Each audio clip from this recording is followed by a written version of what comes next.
My grandfather's mirror shows the past. 1. The arrival. When my grandfather died, he left me his house in a remote village nestled between ancient woods and rolling hills. I hadn't seen him in years, not since I was a child, and my memories of him were fuzzy, faint images of a stern man with a deep voice and a strange obsession with antique artifacts. But when the letter came from the solicitor, something compelled me to accept the inheritance. The house was exactly as I remembered, tall, creaky, filled with the scent of old wood and dust. But there was one thing I didn't remember, one thing that immediately drew my attention when I stepped through the front door. It was a mirror, standing nearly 7 feet tall in a carved mahogany frame, covered by a thick velvet cloth. The villagers were reluctant to speak about my grandfather. When I asked about him at the small cafe in town, the old owner simply looked down at his coffee and muttered something about the mirror man. It unsettled me, but I chalked it up to rural superstition. 2. The unveiling. The first night, I couldn't sleep. The wind howled through the cracks in the old walls, and I kept hearing whispers, soft, unintelligible sounds that seemed to come from the direction of the mirror. In the morning, curiosity got the best of me. I pulled the cloth away and was stunned by what I saw. The glass was unlike any I had seen before. It shimmered faintly, and when I looked into it, I didn't see my reflection. Instead, I saw the living room as it had been decades ago, furnishings that no longer existed, and a version of the house I had never known. The atmosphere in the room thickened, as if the air itself was holding its breath. I stared at the mirror for what felt like hours.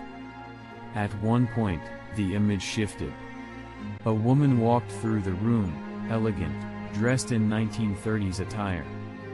She paused and looked straight at me. Her eyes were filled with sorrow. 3. The first vision. That night, I returned to the mirror at midnight. The whispers grew louder as I approached, and when I looked into the glass, I saw my grandfather, young, vibrant, standing in that very room, arguing with someone I couldn't quite see. The shadows obscured the second figure, but I sensed anger and desperation in the way they moved. I reached out instinctively, and for a brief second, I felt cold air rush over my skin, as if I had crossed some invisible threshold. My hand tingled, and I jerked back. The vision vanished, leaving only my pale reflection staring back in the dim light. 4. The research. Over the next few days, I scoured the house for information. In the attic, I found a chest filled with my grandfather's journals. They spoke of the mirror as a time lens, a relic from a forgotten civilization that could reveal the past to those attuned to its frequency. He had spent decades experimenting with it, trying to unlock its full potential. One journal detailed a strange theory, that time was not linear, but stacked, layers upon layers of existence, all happening simultaneously, and the mirror was a crack in the veil that separated them. He believed that under certain conditions, one could step through. 5. The man in the shadows. Night after night, the visions became clearer. I saw moments from my grandfather's life, his youth, his tragedies, his discoveries. But there was always a shadow, an indistinct figure lurking at the edge of the scenes. Sometimes it watched him. Sometimes it watched me. Its presence began to bleed into reality. I would wake up with the sensation of being watched. Objects in the house shifted ever so slightly. I found footprints, bare, damp, on the wooden floor in front of the mirror, though I hadn't walked there. 6. The warning. One night, the mirror showed me something different. It was a message, scrawled across the surface in a language I didn't understand. But when I blinked, the letters reformed into English: "Do not look too long." I ignored it. I became obsessed. Meals went uneaten. Days blurred into nights. I recorded what I saw, I tried to map the past. I thought I could master it. 7. The past awakens. The mirror began to show scenes beyond my grandfather's life, moments from the village's history.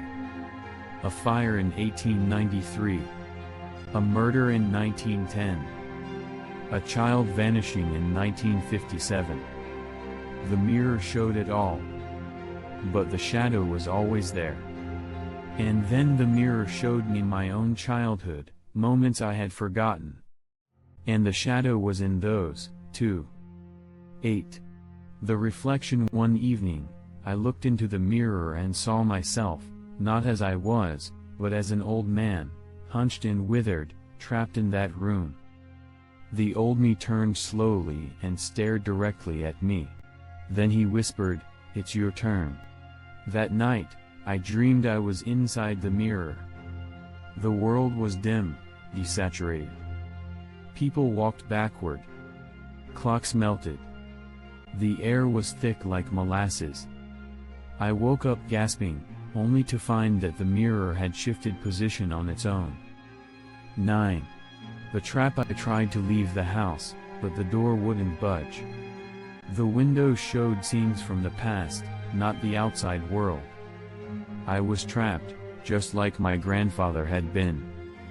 I finally understood why he never left. 10. The escape. In the final journal entry, my grandfather mentioned a way to break the mirror's hold, a ritual involving fire, salt, and a name, my name. I gathered the ingredients and performed the ritual at midnight. The mirror screamed, the glass cracked, and the visions vanished. 11. The eyes within. But it wasn't over. In the mirror's broken fragments, I saw not just eyes watching me, but entire faces, scenes, lives. I realized the mirror had not been destroyed. It had simply fractured reality. Every piece was a new window. I swept the shards into a box, intending to bury them far from the house. But they whispered to me. They showed me things. A brother I never had. A life I never lived. They promised to make it real. 12. The reconnection. I took one shard with me, despite knowing the danger. As I returned to the city, I began to see glimpses and reflections, shop windows, puddles, my rearview mirror. People I didn't know calling my name.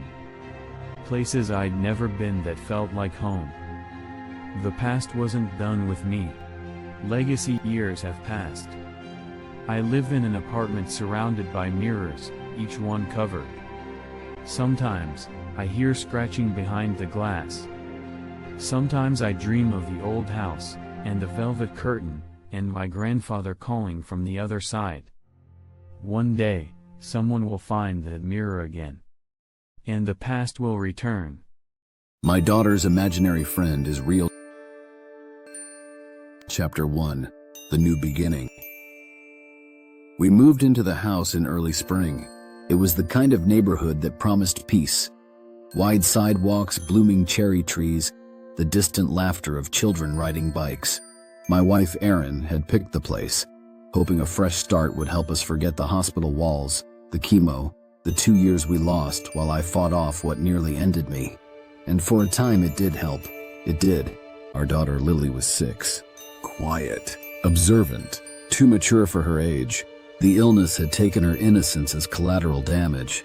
She didn't cry when we told her we were moving, just nodded and clutched her stuffed fox tighter. "This house has a big backyard," Erin told her in the car. "And your own room." Lily looked out the window. "Is there a forest?" I remember exchanging a glance with Erin, a small, uncomfortable smile. "Yes," I said. "There's a forest behind the fence." Lily didn't reply, but her lips curved into the faintest smile. Chapter 2, the first mention. The house was quiet. Too quiet sometimes. Old floorboards moaned under invisible footsteps, and at night, the wind whispered things I couldn't quite understand. But that's just how old houses are, right? A week after moving in, Lily started talking to someone. At first, I thought it was just part of settling in. New environment, no friends yet, imaginary company. One morning I found her in her room whispering into the corner. "Who are you talking to, sweetie?" She looked over her shoulder with an innocent smile. "Ellie." I blinked. "Ellie? Is she from your school?" She shook her head. "She lives in the forest, but sometimes she comes inside." That night I told Aaron about it. We laughed, the way parents laugh when their child's imagination gets the best of them. But the next morning, all the picture frames in Lily's room were turned around. Chapter 3. The Rules of the Game. A few days later, Lily started setting places at the dinner table for Ellie. "I told her she could eat with us," she explained. Aaron humored her, setting out a small bowl of mashed potatoes. "What does Ellie like to eat?" Lily leaned forward, serious. "She doesn't eat food, she eats other things." "Like what?" Lily blinked. Thoughts, secrets, regrets. We laughed. That night, Lily woke up screaming. Aaron rushed into her room and found Lily in the corner, curled into a ball, whispering, "I didn't tell her anything, I promise, I didn't." Chapter 4. Drawings. Children's drawings can be creepy, sure, but Lily's were specific. Black crayon forest with a red-eyed girl hovering just above the tree line. Stick figures with mouths stitched shut. A crude map of our house with one room marked no. I asked her what that meant. Lily looked up from her coloring book and said, "That's the room under the stairs. You don't go there. That's where Ellie goes when she's sad." We didn't have a room under the stairs, or so I thought. Chapter 5. Beneath the Stairs. It was 2 a.m. when I heard it, scratching. Not mice, not plumbing, scratching, deliberate, slow like nails on wood. I got up, flashlight in hand, and followed the sound to the staircase. And there it was. A door I swear hadn't been there before, built into the wall under the stairs just 5 feet high. It had no knob, just a vertical slit as if something inside wanted to be let out. I pressed my ear to it. Silence. The next morning, the door was gone. Chapter 6. She knows you too. Aaron was beginning to worry. Lily was talking to Ellie constantly now. She wouldn't sleep unless Ellie said it was okay. She stopped eating certain foods. She wouldn't go into the backyard anymore. She doesn't like the trees anymore, Lily said one day. "Why not?" Lily shrugged. "That's where Ellie came from. But now Ellie says something else lives there too." That night, I found a note on Lily's dresser. It was written in a shaky hand, not her handwriting. "She knows what you did. She forgives you, but she's still hungry." Chapter 7. The Therapist. We took Lily to a child psychologist. Her name was Dr. Reyes. Friendly, kind, skeptical. She asked Lily to describe Ellie. "She doesn't have eyes, just empty spots, like when you lose teeth." Dr. Reyes nodded, taking notes. "And what does she want?" Lily's voice was calm. "She wants to live here, but she says we have to make room." Dr. Reyes smiled awkwardly. "And how do we do that?" Lily tilted her head. "You leave, or she makes you leave." Chapter 8. Escalation.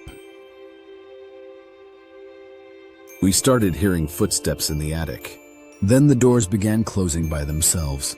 Then came the smells, rotting meat, old water, burnt hair.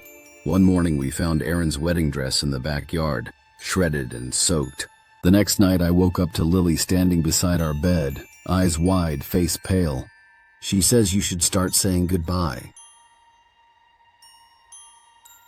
Chapter 9. The history. I did research. Found out the house had been owned by a woman named Eleanor Merrick.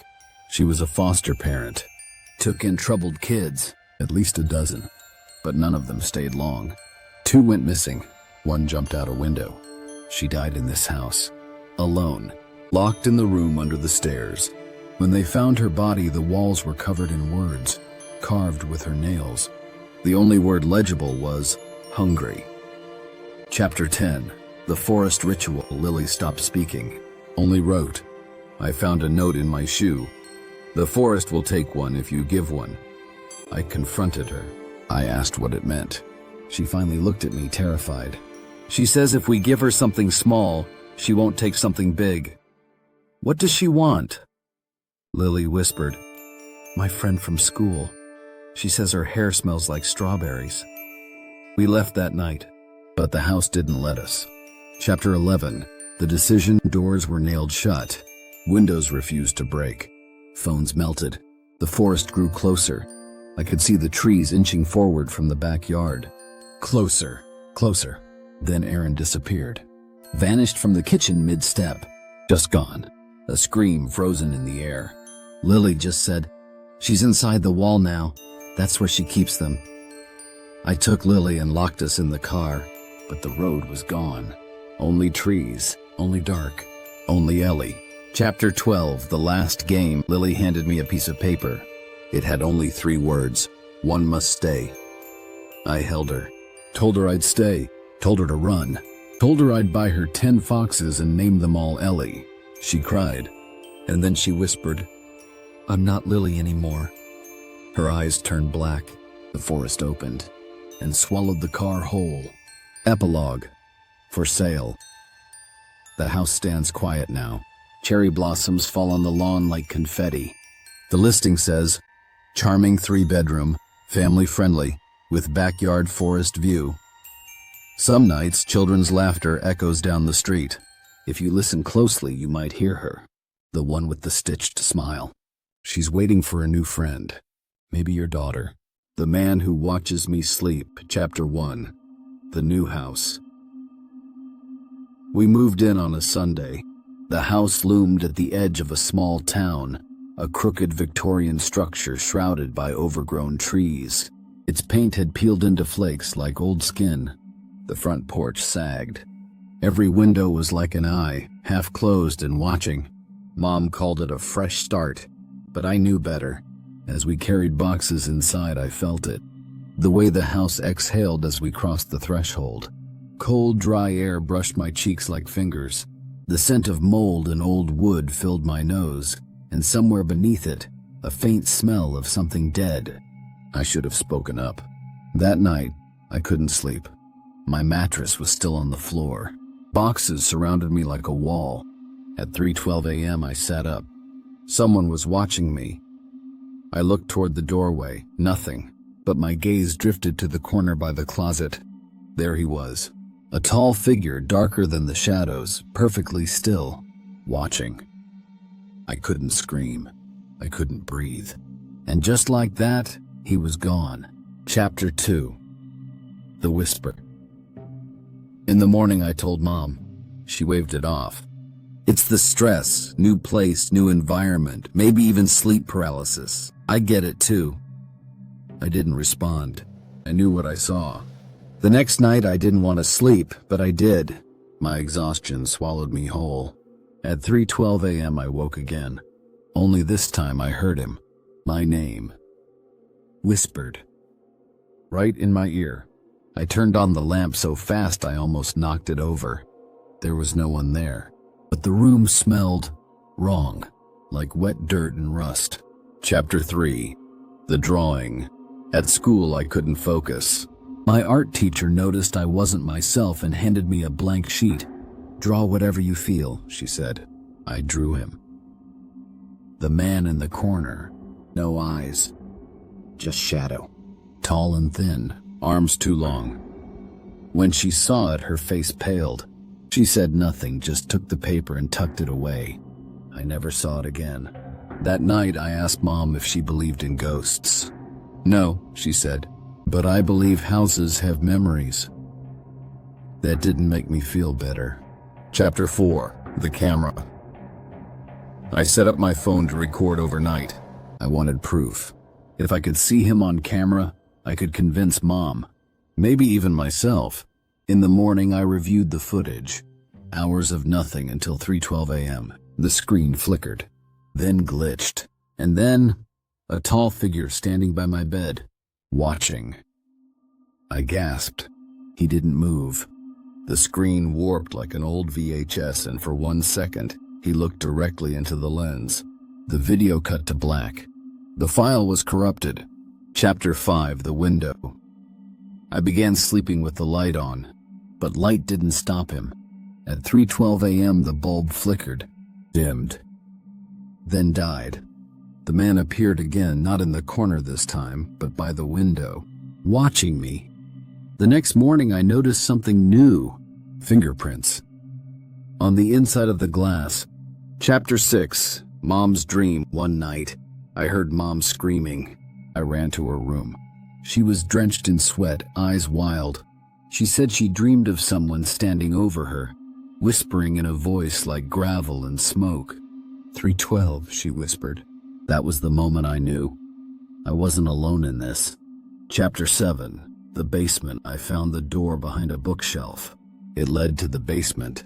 We hadn't been down there since moving in. It was cold, colder than it should have been. Dust coated everything. But at the far end of the room, beneath the stairs, something was carved into the wall. Dozens of tally marks, like someone had been counting the days. And beneath that, scrawled in jagged letters, "He watches when you sleep." Chapter 8. The voice returns. The whispers got worse. Now I heard them during the day, in the shower, while brushing my teeth. Sometimes they weren't whispers anymore. Sometimes they laughed. Chapter 9. The mirror. I looked into the mirror and saw him behind me. When I turned around, nothing was there, but the mirror had changed. There were handprints on the glass, inside the reflection. Not mine. Too large. Too many fingers. Chapter 10. The sleepwalking mom found me standing in the kitchen at 3:15 a.m., eyes open. Blank stare. I don't remember it. She said I kept whispering something. "Let him in," over and over. Chapter 11. The letter. I found an envelope tucked in the attic wall, dated 1953. It read, "To whoever lives here next, he comes at night, always at 3:12. Don't listen. Don't watch. Don't speak to him. He feeds on attention, on belief, on fear." I tried to warn others, but they thought I was mad. I hope you don't make the same mistake. LM. There were bloodstains on the corner. Chapter 12. The sleep clinic. Mom took me to a doctor. They wired me up and observed my sleep. Everything was fine until 3:12. The machines shorted out. My heart rate spiked. The nurse swore she saw someone walk into the room. There was no one. When I woke up, I had scratches down my arm. Chapter 13. The revelation. I looked back at the footage from the sleep clinic, frame by frame. In one frame, there he was, in full view, no face, just darkness. But the worst part, his hand was on my shoulder. Chapter 14. The possession. I started blacking out, losing time, finding dirt under my fingernails, waking up in the basement, writing things I didn't remember, in a notebook I didn't own. Chapter 15. Mom's disappearance. I woke up one morning and she was gone. No note. No call. No police could find her. But that night she stood in the corner, eyes black, mouth stitched shut. I screamed and she vanished. Chapter 16. The fire. I tried to burn the house, but the flames wouldn't catch.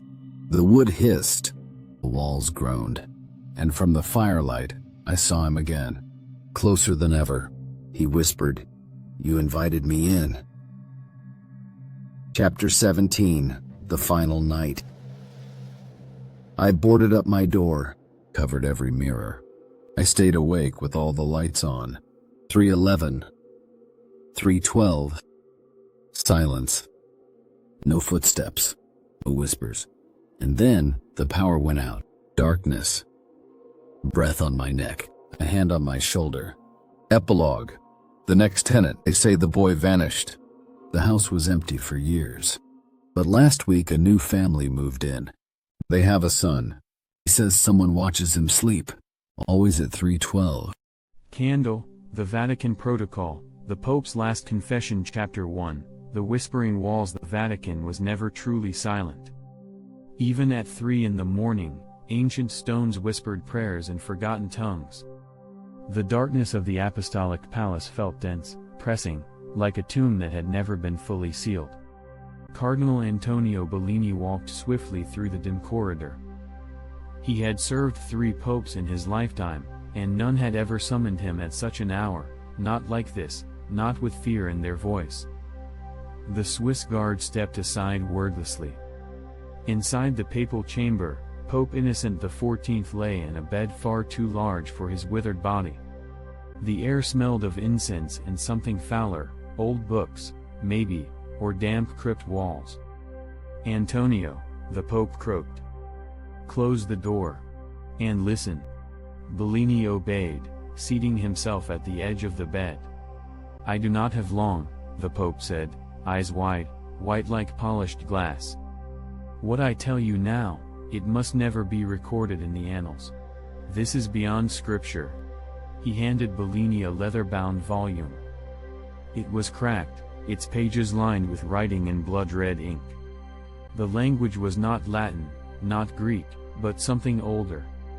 "It came from beneath," the Pope whispered. "From the vaults.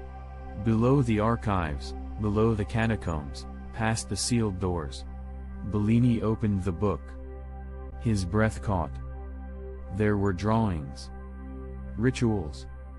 Symbols carved into flesh. And a sigil, the eye with a cross split, known only in suppressed doctrine as the mark of the adversary.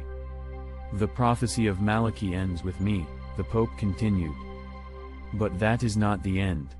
It's the beginning of the undoing." Chapter 2, Crypta Mundi. The Vatican archives were ancient, but deeper still, below even the papal tombs, lay the Crypta Mundi, the world crypt. Its entrance was sealed with 7 locks, keys spread across generations. Cardinal Bellini held one. He descended in silence, accompanied by Father Thomas, a younger priest with a quiet mouth and eyes that didn't blink enough. Bellini didn't trust him, but he needed help. As the last gate opened, the air shifted. Cold. Wet. Breathing.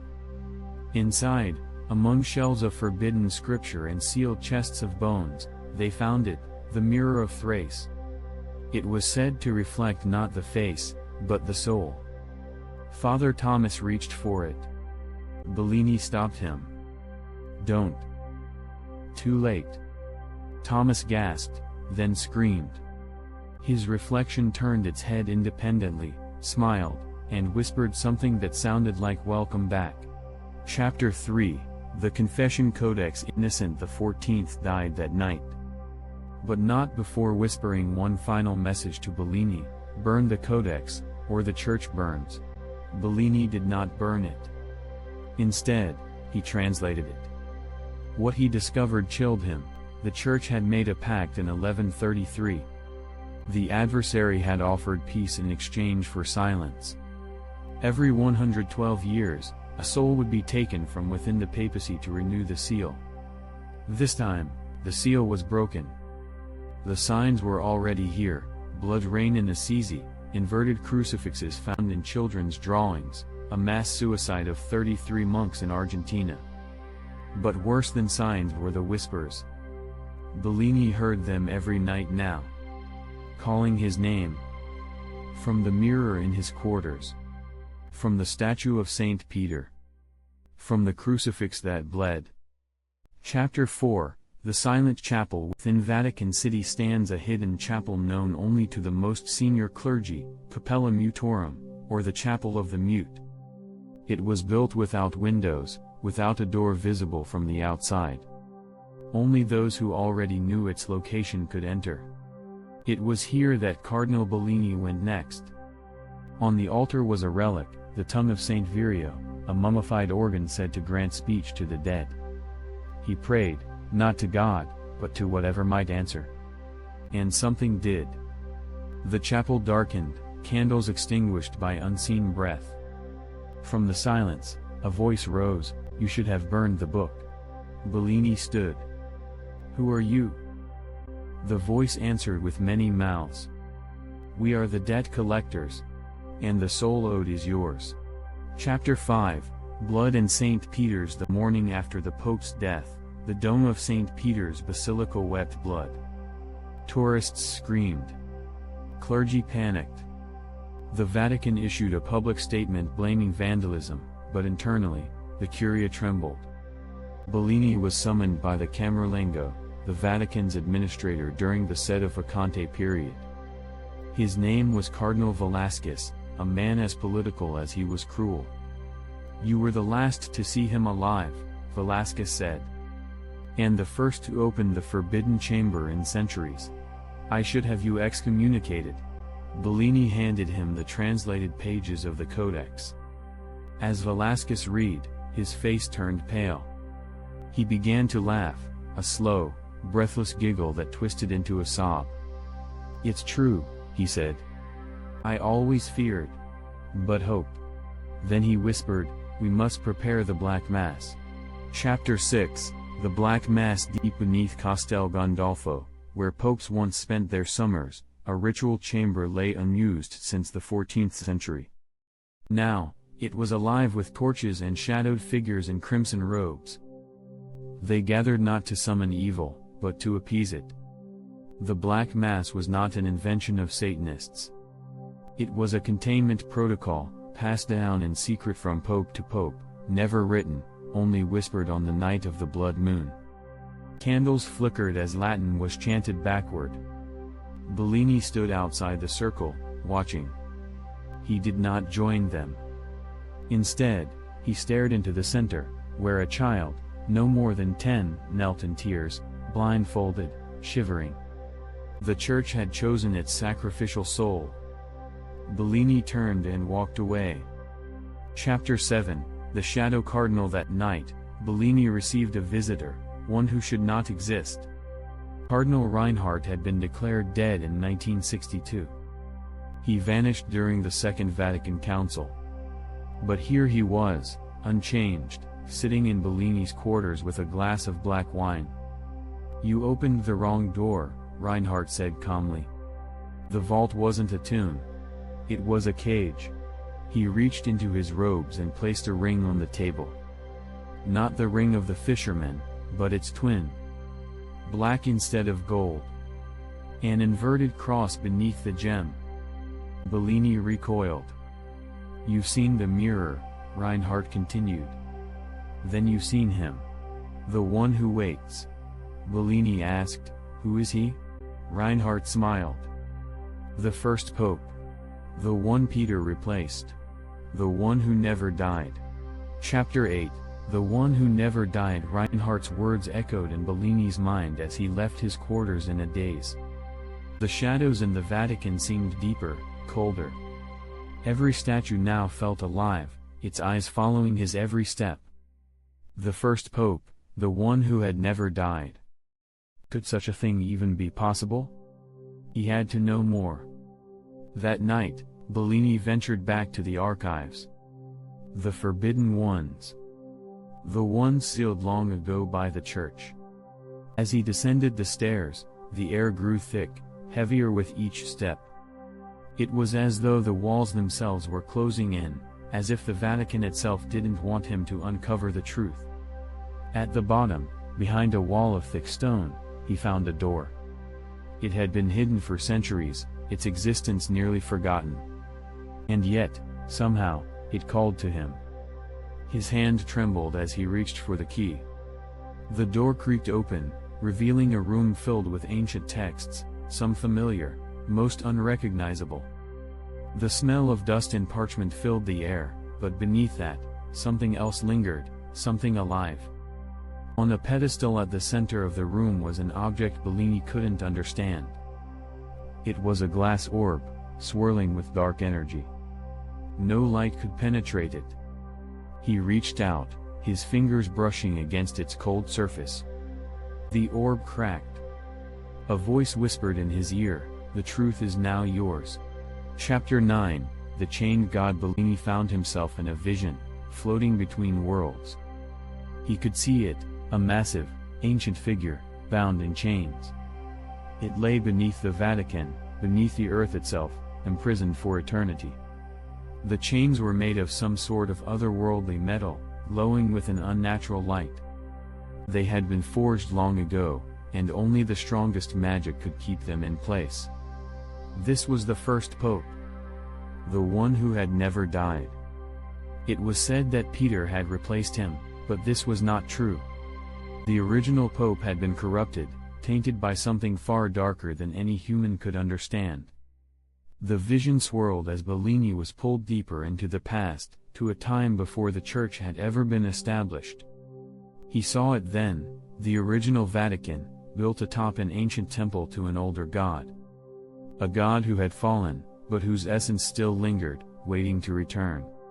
Chapter 10, The Great Betrayal. As Bellini stepped back from the vision, he saw something else, something he couldn't have imagined.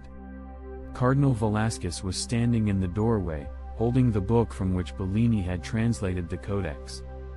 "You shouldn't have come here," Velasquez said softly. Bellini's heart raced. He had trusted Velasquez, but now it was clear, the man had been a part of this darkness all along. "You knew," Bellini said, voice trembling. "You knew what this place really is." Velasquez smiled darkly. "Of course I did. The Church is built upon lies, Cardinal. We are all bound by them." He stepped into the room, holding up the Codex. This was never meant to stop the prophecy. It was meant to accelerate it. The return of him. Bellini backed away. "You're a part of this evil." Velasquez chuckled. "The true evil, my friend, is the one who stands above us all, the one we've been serving all along." And with that, Velasquez opened the Codex. Chapter 11, The Unraveling. As Velasquez spoke the incantations, the room began to tremble. The walls cracked, the floor shifted beneath them. Bellini could feel the presence of something ancient and powerful stirring below. The chains began to crack, one by one. The first pope, the dark god, was awakening. Bellini tried to run, but it was too late. A cold wind swept through the room, and the orb that had once contained the dark force shattered into pieces. The room was now engulfed in darkness, and the very air was thick with malice. From the shadows, the voice of the first pope filled the room. "I return!" Bellini screamed as the presence grew stronger, pulling him toward the abyss. Chapter 12, The Awakening. The darkness consumed the room, suffocating everything in its path. Bellini's mind raced as he tried to grasp what was happening. The air was thick with an overwhelming force, one that pressed in on his chest, making it difficult to breathe. The whisper of the first pope filled the space, louder now, more distinct. "You have freed me, child of dust. And for that, you will be rewarded." Bellini fell to his knees, his vision blurring as shadows swirled around him. The chains that had once held the dark god were disintegrating, one by one, as though they had never existed. The figure of the first pope began to emerge from the blackness, towering over Bellini. It was not human. The shape was monstrous, its form distorted, a twisted mockery of the holiness the Vatican had once claimed. The eyes, glowing with an unnatural fire, fixed on Bellini as though he were nothing more than an insect. But the voice, it was familiar. It echoed with the authority of the papacy, a voice that had spoken across centuries. "I am the one who was lost, the one who should never have been forgotten," it whispered. Bellini's heart pounded in his chest. He had released something ancient, something that had been meant to remain buried forever. The darkness began to grow, expanding outwards, threatening to devour the very foundation of the Vatican. Chapter 13, The Betrayers. And Cardinal Velasquez stood at the center of the storm, grinning as the shadows wrapped around him. He had been the one to awaken this abomination. He had been the one to twist the prophecy to serve his own ends. "You didn't think I would let you stop me, did you?" Velasquez's voice was calm, even as the chaos raged around them. Bellini tried to stand, his legs unsteady beneath him. "You've doomed us all." Velasquez turned, eyes glinting with a cold, calculating joy. No. I freed us. You see, the church was built on lies, on a falsehood. The true God is not the one you worship, but him. The first pope. The one who commands us all. As the shadows enveloped them, Velasquez raised his hand. Come forth, Master. Your followers are here, ready to serve. The first pope stepped forward, his form towering over them, his eyes glowing brighter with every step. Bellini's blood ran cold. The man, or rather the thing, that stood before him was no longer a man at all. It was something ancient, something that had long since forgotten what it meant to be human. Chapter 14, the final ritual. The shadows had now overtaken the entire room. The first pope stood at the center, his hands outstretched, and the ground beneath him began to tremble. A low, rumbling growl echoed from the depths below. Velasquez's eyes gleamed with anticipation. We are the chosen ones. We have returned to the source. To the darkness. Bellini tried to move, but his limbs were frozen, bound by an invisible force. He could hear the voice of the first pope in his mind, whispering promises of power, of eternal life, of a world reshaped in its image. But it was not power Bellini sought. It was salvation. Why did you do it? Bellini gasped, his voice breaking through the oppressive silence. Why release him? Velasquez looked at him, his face a mask of both triumph and sorrow. The church was never meant to rule. It was meant to serve. A deep, guttural laugh echoed from the figure of the first pope, who raised its arms high. The ground cracked beneath them, and from the cracks, black tendrils shot up, wrapping around the walls and reaching towards the heavens. We have waited long enough, the first pope whispered, his voice now a chorus of thousands, and now, we claim what was ours. Chapter 15, the end of days. The sky above the Vatican darkened, the stars disappearing as if they were being consumed by the void. A storm raged above, lightning flashing across the sky. The first pope raised his hand, and the storm intensified, churning into a maelstrom of unimaginable force. The people of Rome watched in horror as the Vatican itself began to twist and distort, its foundations crumbling, as if the very earth was rejecting the presence that now stood at its heart. Bellini's mind was unraveling.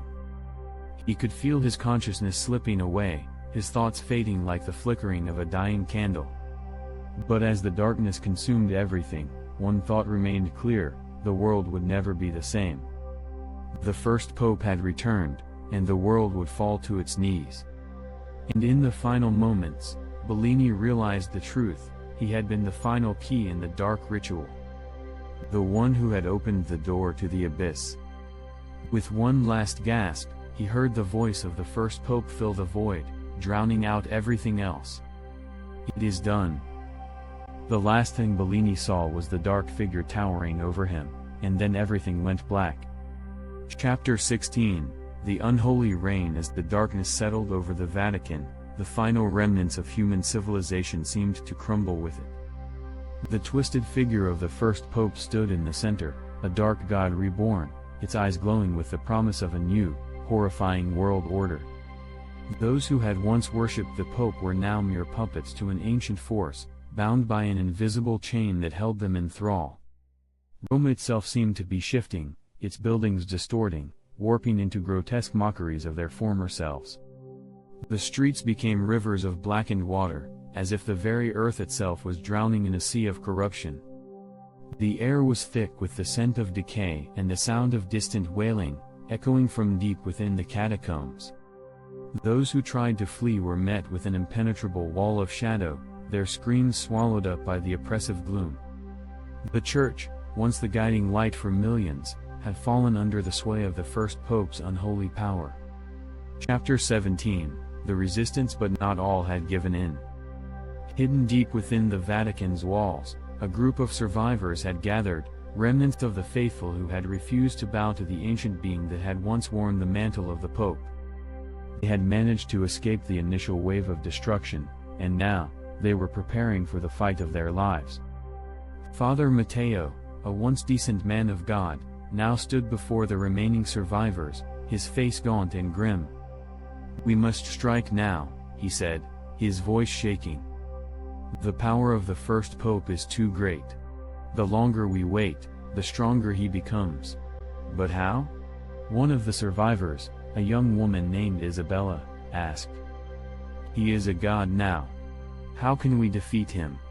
Father Matteo's eyes hardened. "We do not defeat him with strength alone. We defeat him with what he fears most." Chapter 18, The Ritual of Purity. The survivors, led by Father Matteo, had discovered an ancient text buried within the catacombs of the Vatican. It spoke of a powerful ritual, one that could reverse the dark god's influence and banish him back to the void from which he had come. However, this ritual required a sacrifice, the life of the one who had unwittingly unleashed the first pope's power. Bellini had long since died, his body lost to the shadows. But the ritual required the blood of the one who had opened the gateway to the abyss. And so, Father Matteo made the ultimate decision: he would sacrifice himself to save what little remained of the world. In the heart of the Vatican, beneath the crumbling cathedral, Father Matteo stood at the center of a circle of survivors. The air crackled with dark energy, the walls of the catacombs seemingly pulsating with life. The survivors held their breath as Father Matteo began to chant the incantation from the ancient text. Chapter 19, The Battle for the Vatican. As Father Matteo chanted the final words of the incantation, the first pope's dark form appeared before them once more, his eyes glowing with an intensity that threatened to blind them all. His twisted face contorted into a sinister smile. "You think you can stop me?" the first pope's voice rumbled, shaking the very foundation of the Vatican. "You have no idea what you're dealing with."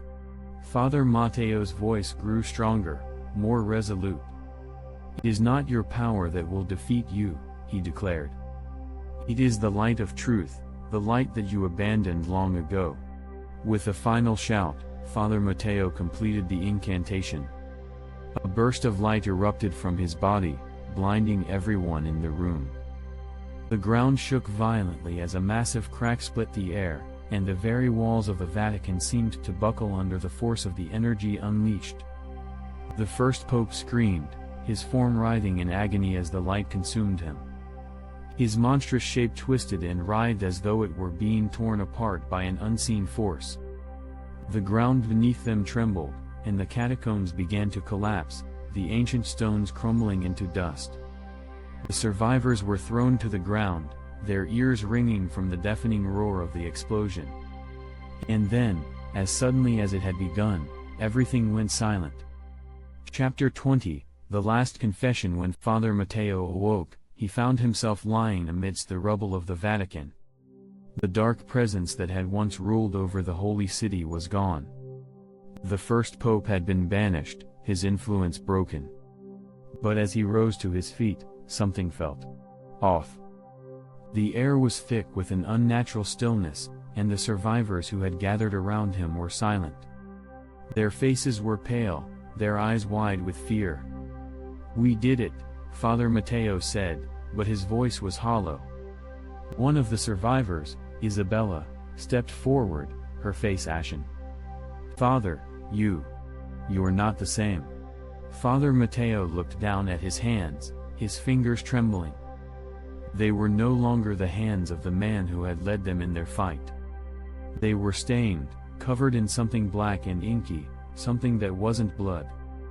"Father Matteo," another voice whispered, "you did not banish him. You became him." The ground beneath them began to tremble once again, and Father Matteo's heart sank. The dark presence was not gone, it had merely taken a new form. And this time, it would not be so easily defeated. Chapter 21, The New Era. As the survivors looked on in horror, Father Matteo's body began to shift. His form twisted, his eyes glowing with the same dark energy that had once emanated from the first pope. He had become the new vessel for the ancient power, the first pope now reborn in a different body, a different face. The Vatican, once a place of holiness and light, had fallen into darkness once again. The survivors knew now that the battle had only just begun. The first pope was not gone. He was eternal, an ancient force that would continue to haunt the world for centuries to come. And as the Vatican crumbled to the ground, the sky above it darkened, and the world watched in terror as a new reign of darkness began.